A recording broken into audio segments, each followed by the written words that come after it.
शहापूर बस आगारातील भंगार बसचा खेळ काही संपेना. प्रवाशांचा होतोय जीवघेणा प्रवास.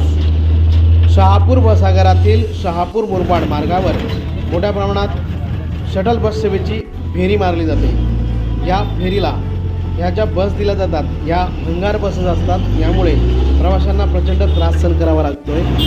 बस संपूर्ण निखळलेली, चढावाला चढत नाही, पत्रा तुटलेला, अनेक ठिकाणी गळती, काचा फुटलेल्या अशा प्रकारच्या या भंगार बस या प्रवासासाठी वापरल्या जातात. यामुळे प्रवाशांचा जीव धोक्यात आला आहे. त्याच्या अनेक बातम्या झाल्या, मात्र एस टी प्रशासनाला अजूनही जाग येत नाही. मोठ्या प्रमाणात सर्वात जास्त फायदा होत असेल तर शहापूर मुरबाड या फेरीने होतो, मात्र तरी देखील शहापूर बस आगार याकडं दुर्लक्ष करतो.